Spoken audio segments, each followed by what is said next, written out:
Wisconsin. Thank you, Mr. Chairman. I thank the ranking member for yielding me this time. Mr. Chairman, Mr. Speaker, just to set the record straight, the amendment that was offered by Mr. McDermott at the Rules Committee and what our ranking member Levin and us Democrats in the Ways and Means Committee supported offered an immediate expenses, a bonus depreciation for capital investment for small businesses that was fully offset and fully paid for by eliminating the tax breaks that large oil companies are receiving today, who are sitting on record profits with record high prices, and it wouldn't add a nickel to the deficit.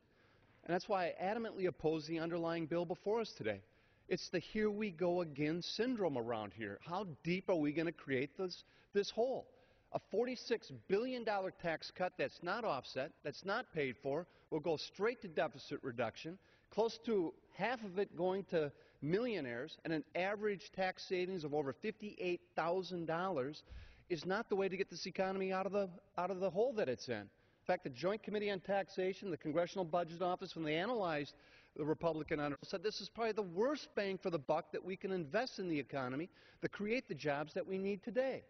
And yet this is a syndrome that happens over and over again from the other side. They support huge tax cuts without paying for it, driving our nation deeper into debt. And if they think it's worthwhile enough and important enough to invest in, then pay for it. Find offsets in the spending, and let's have that discussion as far as our priorities. But don't go down the easy route of trying to offer this illusion of tax relief to all Americans, especially the iconic small business owner out there, without paying a nickel for it and adding to the budget deficits that are accumulating today. I try to explain to folks back home, how do we get into this hole? And certainly the most important driving factor is the underperforming economy, the huge recession that we're trying to climb out of right now.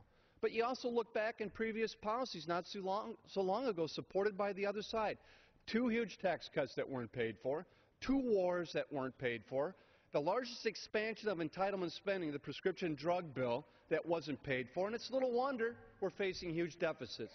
I reject the underlying bill, support the Levin amendment. I yield back. Gentleman, Mr. Cantor.